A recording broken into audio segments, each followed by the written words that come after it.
La Primera Guerra Mundial cambió las reglas del combate para siempre. El Imperio ruso buscaba, desesperadamente, un arma milagrosa que rompiera el frente y trajera la victoria. Las unidades de infantería tradicionales morían por decenas de miles en las trincheras, y los bombardeos de artillería convertían los campos de batalla en paisajes lunares. El mando militar estaba dispuesto a considerar cualquier proyecto que prometiera una ventaja sobre el enemigo. El caballo, el alambre de púas, la ametralladora. Todo esto dejó de ser suficiente en un conflicto que consumía recursos humanos y materiales a un ritmo inimaginable para las guerras anteriores. En enero del año 1915, llegó al escritorio del emperador Nicolás II un proyecto que cambiaría el curso de la guerra. El ingeniero Nikolai Lebedenko, hasta entonces desconocido por todos, se presentó en la audiencia con una propuesta extraordinaria. No trajo consigo dibujos técnicos ni cálculos complicados. En su lugar, sacó de su maletín un juguete mecánico, un modelo en miniatura de una máquina de combate con ruedas enormes y una pequeña rueda trasera que sostenía la estructura. El zar, un hombre conocido por su afición a todas las novedades técnicas, estaba fascinado. Lebedenko demostró el funcionamiento del modelo en el suelo de la sala de audiencias. Dio cuerda al resorte y soltó el juguete, que se deslizó con seguridad por el parqué. Luego, el ingeniero comenzó a colocar obstáculos, pilas de libros, pequeñas cajas, documentos doblados. El modelo trepaba sin problemas sobre los obstáculos improvisados y sus grandes ruedas superaban con facilidad todo lo que se interponía en su camino. Nicolás II observó la demostración con creciente entusiasmo. El emperador de Rusia y el modesto constructor pasaron la siguiente hora literalmente jugando con el juguete en el parqué de la corte, probando diferentes configuraciones de obstáculos y verificando las capacidades del tanque en miniatura. Al finalizar la demostración, la atmósfera en la sala era casi amistosa. El zar hacía preguntas sobre las capacidades técnicas de la máquina a tamaño real, y Lebedenko presentaba con fervor la visión de un vehículo de combate gigantesco que, gracias a sus dimensiones ciclópeas, rompería la línea de las trincheras alemanas. La imaginación del monarca trabajaba a máximas revoluciones. Ya veía columnas de tales máquinas aplastando alambres de púas, rompiendo fortificaciones enemigas y guiando a la infantería rusa directo a la victoria. La reunión terminó con una decisión que le costó una fortuna al Tesoro Estatal.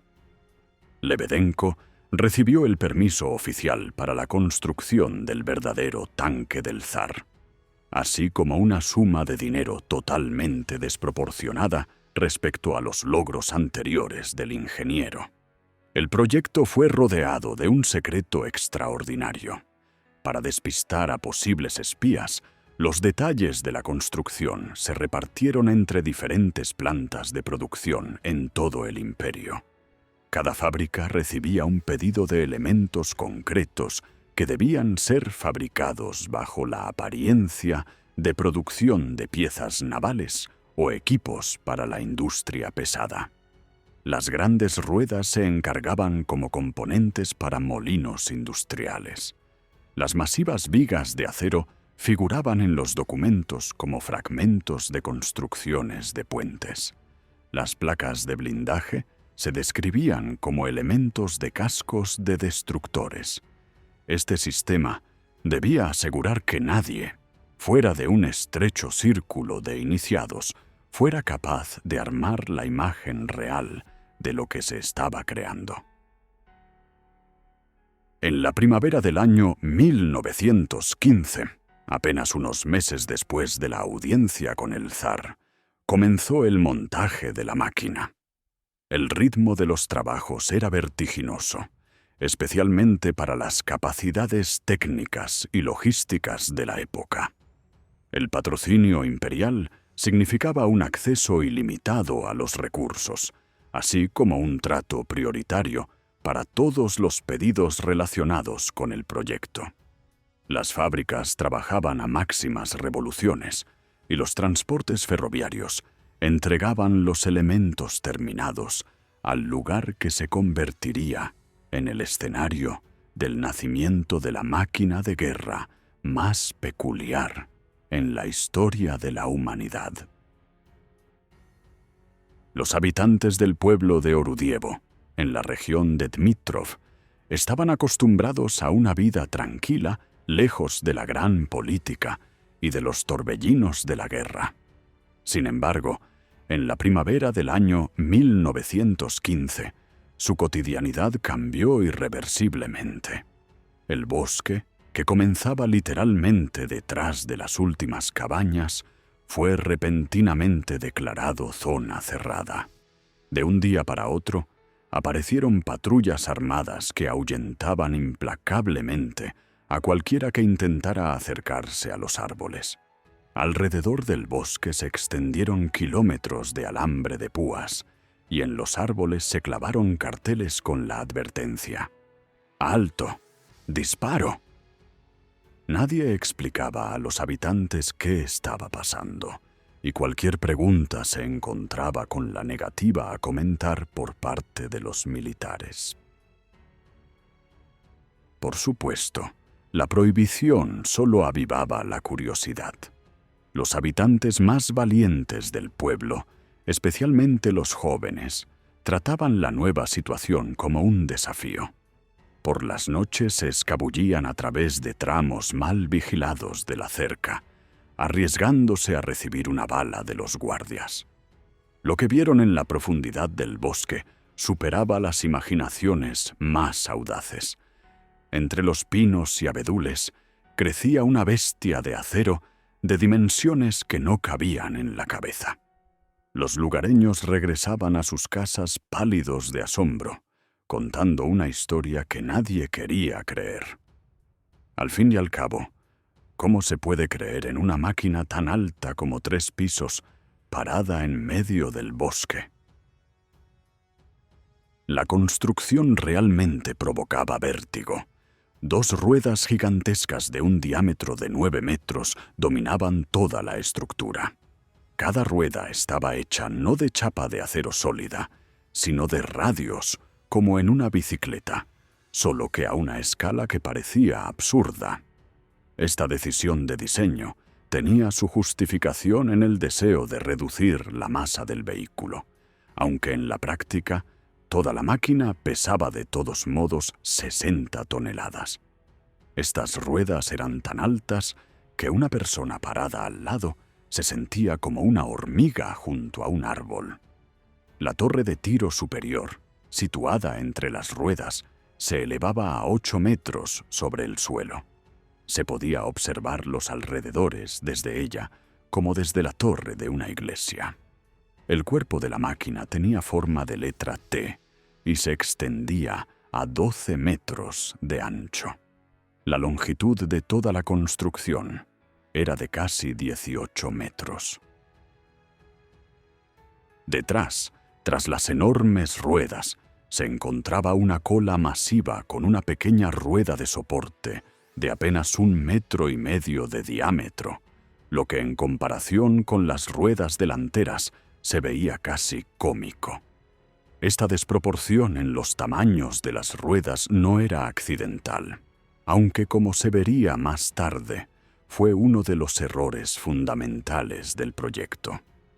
La rueda trasera debía ser directriz y de soporte, pero los constructores ignoraron por completo los principios básicos de la física referentes a la distribución de la masa.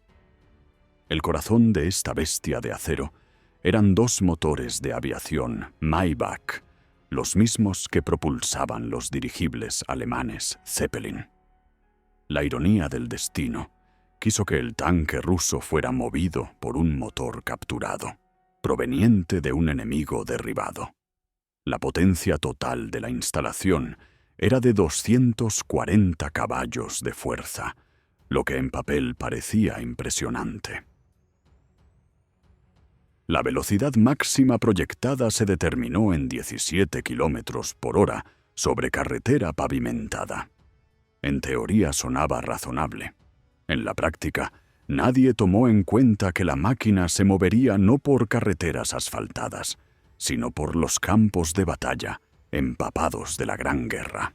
El armamento del tanque del zar debía constar de 2 cañones en caponeras de calibre 76,2 milímetros con una reserva de munición para 60 disparos, así como varias ametralladoras Maxim con una reserva de 8 a 10.000 cartuchos. El propio Lebedenko planeaba inicialmente solo armamento de ametralladoras, pero distribuidas de tal manera que aseguraran un fuego circular. Se previó incluso la posibilidad de disparar hacia la parte inferior del tanque. La tripulación debía contar con 15 personas, lo que hacía de la máquina casi una fortaleza flotante, solo que sin la posibilidad de flotar, y con una posibilidad muy dudosa de moverse en absoluto. Sin embargo, surge una pregunta que los constructores aparentemente ignoraron. ¿Cómo debía llegar esta máquina al frente? Una anchura de 12 metros significaba que el tanque no cabría en la mayoría de los puentes de entonces. El ancho estándar de los puentes en el Imperio ruso rara vez superaba los 8 metros, y muchas construcciones eran aún más estrechas. En algunos puentes más anchos, en el centro de la calzada se encontraban adicionalmente farolas u otros elementos de infraestructura. Lebedenko aparentemente asumía que su obra se movería exclusivamente por los campos, saltando sobre los ríos gracias a sus gigantescas ruedas.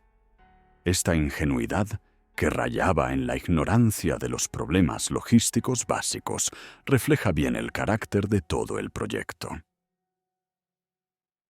Igualmente extraña fue la decisión de montar la máquina en el bosque y no junto a una fábrica.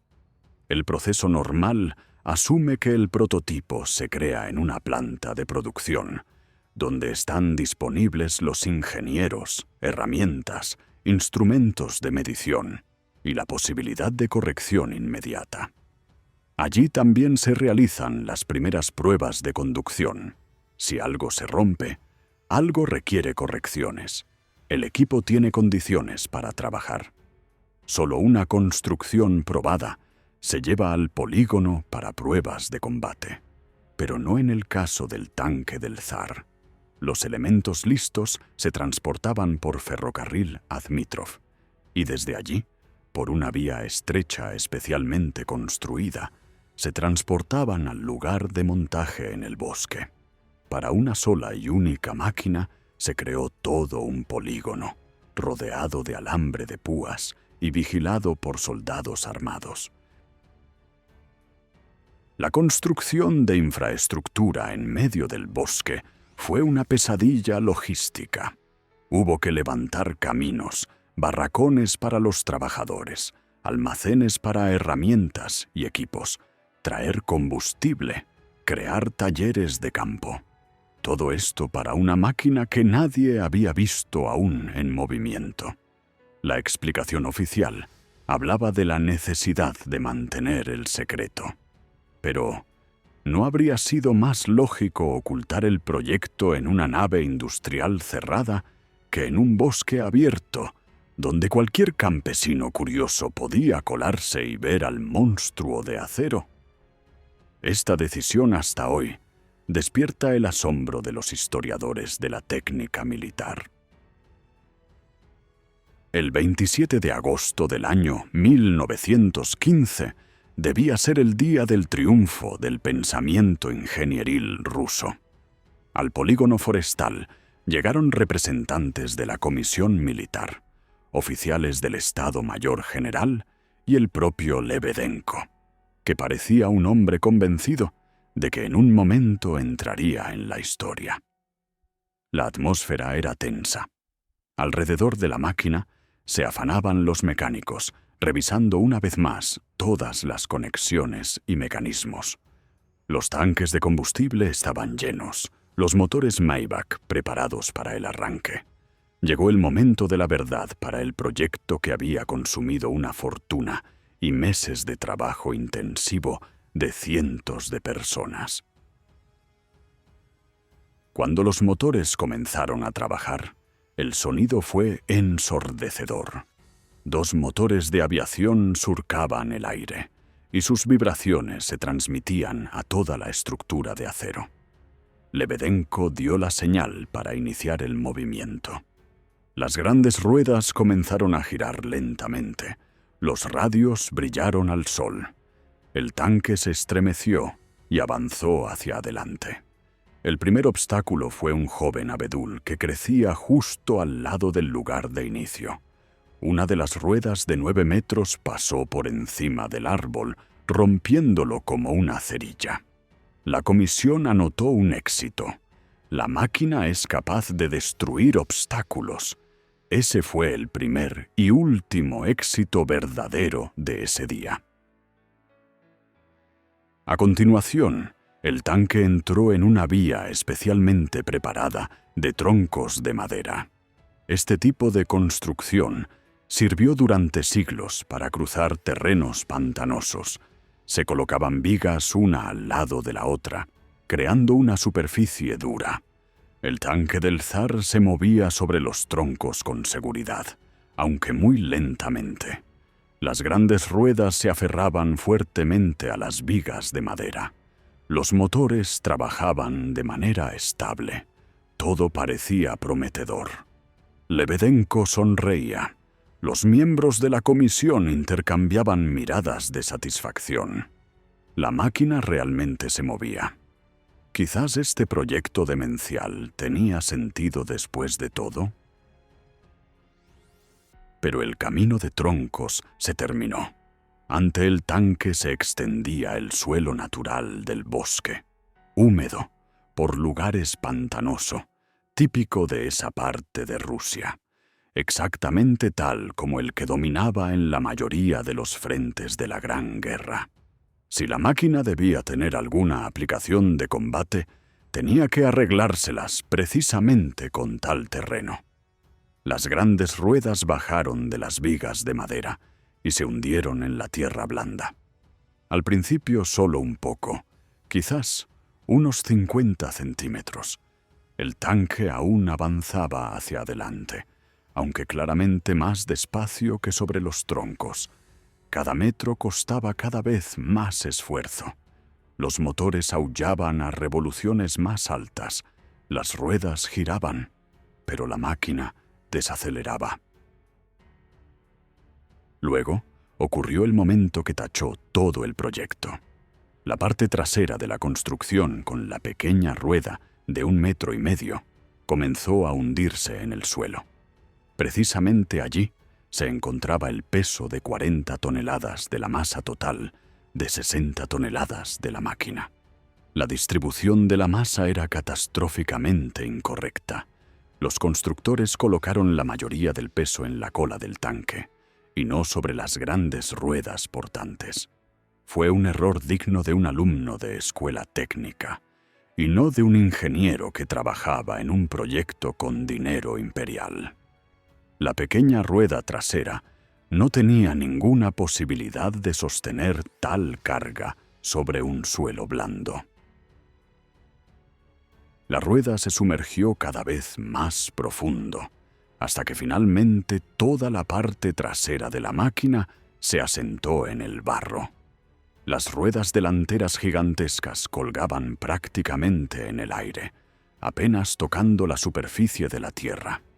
El conductor aceleraba, los motores aullaban como locos, las grandes ruedas giraban cada vez más rápido, pero el tanque del zar estaba parado en el lugar. Es más, Las ruedas girando en vacío solo profundizaban los hoyos debajo de ellas, perdiendo cada vez más el contacto con el suelo. Era una vista a la vez espectacular y lastimosa. El gigante de acero, que debía romper las líneas enemigas, yacía indefenso en el barro, tras apenas unas pocas decenas de metros de recorrido fuera de la vía pavimentada. Lebedenko daba órdenes febriles. Se intentaron diferentes maniobras. Retroceder. Imposible. La rueda trasera se había ahogado demasiado profundo. Aumentar la potencia de los motores. Esto solo hacía que las ruedas delanteras cavaran aún más la tierra. Los mecánicos intentaban colocar bajo las ruedas tablas, ramas, todo lo que pudiera aumentar la adherencia. Nada ayudaba. Tras varias horas de intentos infructuosos, quedó claro que el tanque del zar había sido derrotado por la simple tierra mojada. No por las trincheras enemigas, no por las fortificaciones, no por la artillería del adversario, por el barro. La comisión militar no dejó títere con cabeza sobre el proyecto. El protocolo de las pruebas sonaba demoledor, máquina inútil para moverse por terreno promedio. Y sin embargo la guerra se libraba precisamente en tales terrenos. Campos empapados, bosques, pantanos, caminos convertidos en barro por la lluvia y miles de botas. No se hablaba de carreteras idealmente pavimentadas por las cuales el tanque del zar pudiera marchar hacia el enemigo. Toda la idea se basaba en la suposición de que el campo de batalla recordaría al patio de un palacio, donde el modelo en miniatura rodaba ante el zar encantado. Se realizaron también pruebas de tiro, que revelaron otro error de construcción fundamental. Las grandes ruedas con radios, que debían reducir la masa de la máquina, resultaron ser mortalmente vulnerables al fuego. Cuando un proyectil explosivo impactó en el centro de una de las ruedas, la explosión rompió los radios como hilos. La construcción de acero, que debía resistir el fuego enemigo, se plegaba como un castillo de naipes. Un impacto bastó para inmovilizar el tanque. Y en un verdadero campo de batalla, el fuego de artillería era incesante. El tanque del zar no habría sobrevivido ni la primera hora de combate. Quedaba la pregunta: ¿cómo evacuar una máquina de 60 toneladas enterrada en el suelo del bosque? La respuesta era: de ninguna manera. No había equipo capaz de sacar un objeto tan grande y pesado del barro. Se podía traer varias decenas de caballos, pero incluso ellos no habrían logrado mover la máquina atascada tan profundamente. ¿El uso de otros vehículos mecánicos? En el año 1915 prácticamente no los había en Rusia, y los existentes eran demasiado débiles. El tanque del zar se quedó exactamente donde se atascó durante las primeras pruebas. Lebedenko intentaba convencer a la comisión de que bastaba con mejorar la distribución de la masa, reforzar la parte trasera, quizás añadir una rueda más. Pero la guerra consumía los recursos a un ritmo que nadie había experimentado antes. El frente devoraba a la gente, la munición, las armas, la comida. Cada rublo contaba. Y el proyecto, que ya había consumido una fortuna, mostró solo una cosa: era capaz de atascarse en el primer pantano que encontraba. La decisión era inevitable. El proyecto se cerró. Ningún trabajo más, ninguna mejora, ninguna prueba más. El tanque del zar de Lebedenko se convirtió oficialmente en el fracaso más costoso del pensamiento militar ruso. El veredicto oficial de la comisión militar sonaba brutal. El tanque del zar de Lebedenko es totalmente inútil para su uso en terreno irregular. Para un proyecto que debía romper las líneas defensivas del enemigo en los frentes empapados de la Gran Guerra, tal evaluación era una sentencia de muerte. El documento contenía una justificación detallada, en la que se enumeraba cada absurdo técnico de esta construcción. La comisión llamó la atención sobre la catastrófica distribución de la masa, la rueda trasera inadecuada, la falta de posibilidad de maniobrar en terreno difícil y la completa incapacidad para superar incluso pequeños obstáculos fuera de una superficie pavimentada. Los militares realizaron también una serie de pruebas de tiro, que enterraron definitivamente las esperanzas de salvar el proyecto. Los teóricos militares ya desde el primer vistazo preveían problemas, pero las demostraciones prácticas superaron las peores expectativas. Cuando un proyectil de artillería explotó cerca de una de las ruedas gigantescas, la onda expansiva rompió los delicados radios como papel. Toda la rueda se deformó y una parte de los radios simplemente se cayó. El gigante de acero se inclinó hacia un lado. Toda la estructura comenzó a doblarse bajo su propio peso. La máquina literalmente se plegaba como una maqueta de cartón. La segunda prueba fue aún más demoledora. Un impacto certero en el centro de la rueda causó que toda esa primorosa construcción calada se desmoronara en pedazos. Fragmentos de los radios de acero salieron disparados a varias decenas de metros. Si dentro se hubiera encontrado una tripulación, la metralla de su propia máquina la habría matado más eficazmente que el enemigo. Era inimaginable. Un vehículo de combate que constituye una amenaza mayor para su propio personal que para el adversario. En un verdadero campo de batalla, donde las granadas de artillería caían por decenas al minuto, el tanque del zar no habría sobrevivido ni un cuarto de hora. Lebedenko intentaba desesperadamente defender su obra. Proponía sustituir las ruedas de radios por discos de acero macizo. Pero eso significaría aumentar la masa en otras toneladas más, lo que solo profundizaría el problema con la distribución del peso y la movilidad. Sugería reforzar la parte trasera, añadir más ruedas de soporte, cambiar la geometría de toda la construcción. Cada propuesta requería prácticamente la reconstrucción de toda la máquina, desde los cimientos. Y eso, a su vez, significaba más meses de trabajo y más fortunas del tesoro imperial. El problema radicaba en que Rusia ya no tenía todo eso. El año 1915 trajo una serie de derrotas aplastantes en los frentes. El ejército del imperio zarista perdía miles de soldados cada semana. Faltaban fusiles, munición, uniformes, comida, medicinas. El frente consumía todo, y aún así era demasiado poco. En tal situación, la idea de seguir financiando un proyecto que no era capaz de recorrer ni 100 metros por tierra fangosa era simplemente absurda. Cada rublo gastado en el tanque del zar era un rublo quitado de las verdaderas necesidades del ejército. Se tomó la decisión de cerrar el proyecto.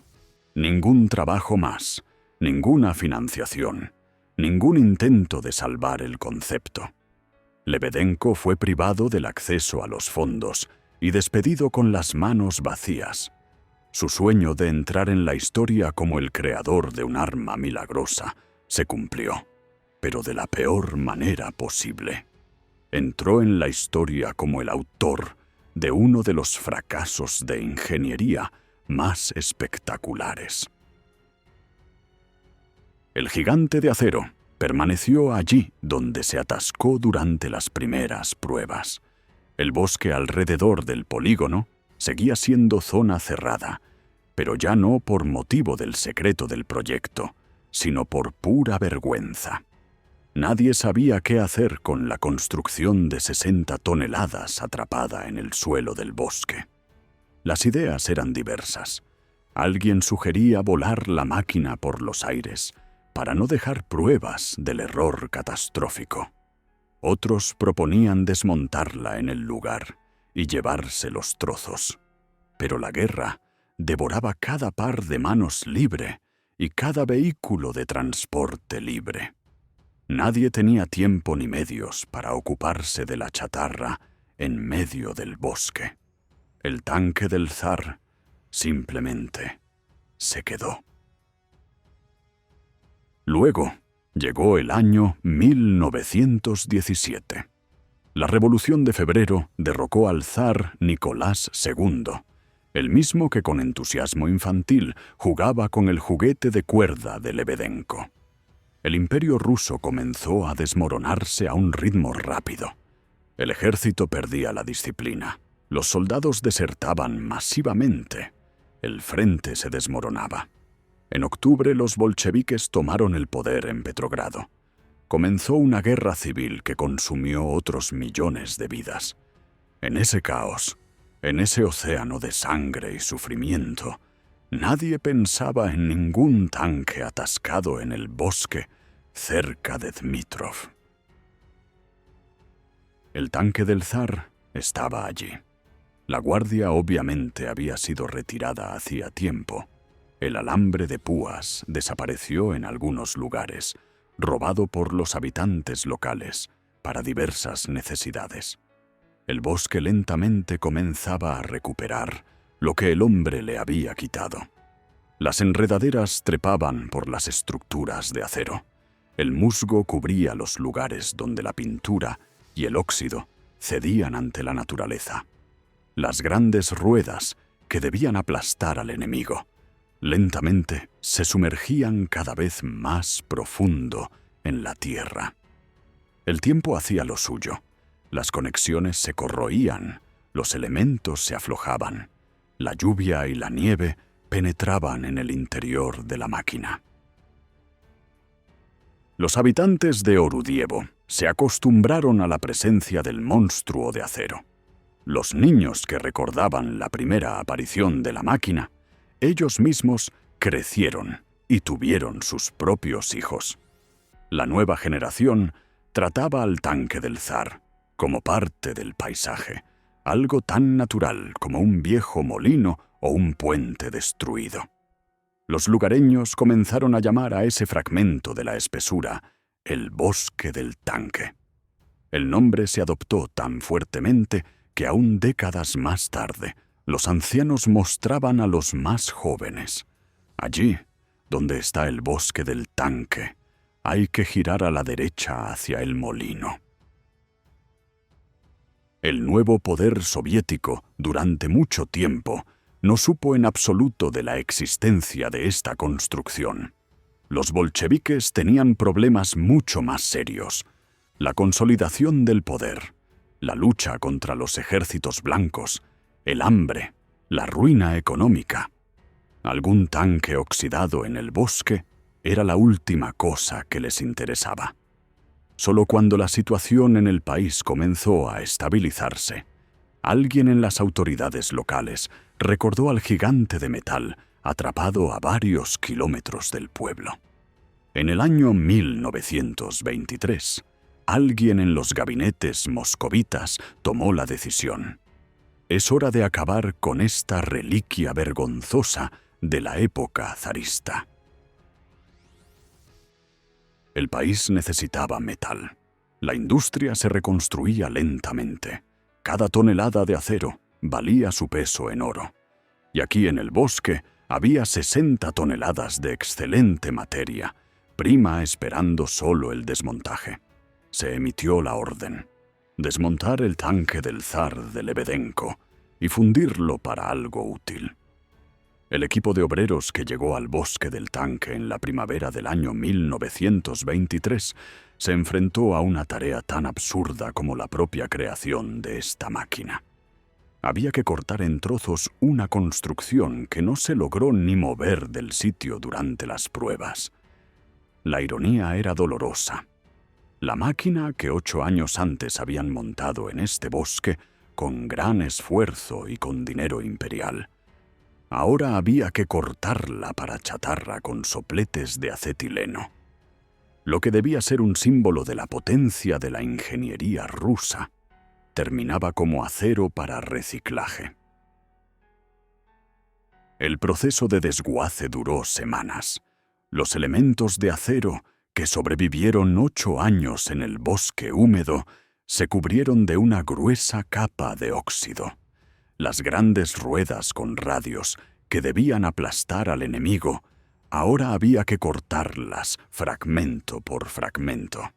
Los obreros primero desmontaban las partes más ligeras, torres de tiro, plataformas, elementos de equipamiento.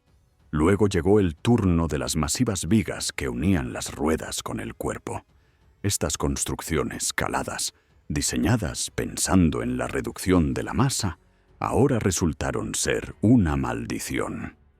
Cada conexión requería un corte separado. Cada parte remachada tenía que ser forzada o rota. Las propias ruedas constituían el mayor desafío. 9 metros de diámetro, decenas de radios, aros de acero. Todo esto había que desmontarlo de alguna manera y llevárselo. No había grúas, no había vehículos pesados. Todo se hacía con la fuerza de los músculos humanos, herramientas simples y palancas primitivas.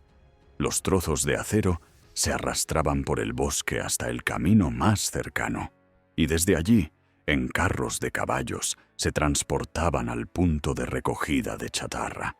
Este proceso duró meses. El bosque lentamente recuperaba su naturaleza. Desaparecían los elementos de acero y quedaban solo los hoyos y los senderos apisonados tras el arrastre de los pesados fragmentos. Los habitantes locales observaban este proceso con sentimientos encontrados.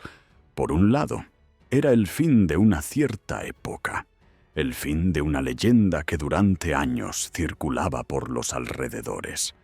Por otro lado, la vista de los obreros cortando laboriosamente la chatarra oxidada solo confirmaba lo que todos sabían desde hacía tiempo. Toda esta maquinaria era un despilfarro gigantesco.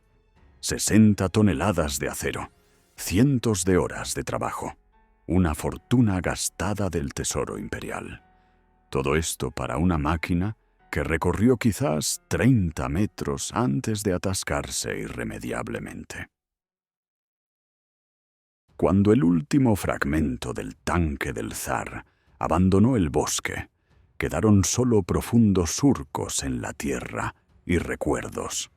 El metal fue fundido, muy probablemente convertido en rieles de ferrocarril, construcciones de edificios o cualquier cosa que sirviera a la reconstrucción de la industria soviética. El acero que debía formar un arma invencible terminó como una materia prima anónima, sin historia y sin gloria. Ese fue el fin definitivo del proyecto de Nikolai Lebedenko. La propia figura del constructor permaneció en la historia como un ejemplo de cuán desconectada de la realidad puede estar una idea. Lebedenko no era un tonto. Fue capaz de construir un modelo funcional. Fue capaz de convencer al zar de su visión. Fue capaz de organizar la producción y el montaje de una máquina gigantesca. Pero cometió un error fundamental que tachó todo. No probó su concepto en una escala intermedia. Del juguete en miniatura, saltó directamente al monstruo de 60 toneladas. Cualquier ingeniero razonable habría construido primero un modelo a escala 1:10, luego 1:5. Habría verificado la distribución de la masa, la mecánica, la eficiencia de las ruedas. Solo más tarde, teniendo la certeza de que el concepto funciona, habría procedido a la construcción de la máquina a tamaño real. Lebedenko no hizo eso. o estaba tan seguro de su genialidad que consideró innecesarias las pruebas intermedias, o sabía que si construía un prototipo más pequeño y éste se atascaba, el zar no le daría dinero para el grande. Así que arriesgó todo a una sola carta. Construyó directamente el gigante y rezó para que funcionara. No funcionó, y con ello Lebedenko pasó a la historia no como el creador de un arma revolucionaria, sino como el autor de uno de los fiascos de ingeniería más espectaculares. También es interesante la cuestión de un eventual sabotaje. Ya entonces, en los años 20, aparecieron teorías de conspiración de que todo el proyecto fue inspirado por la inteligencia británica.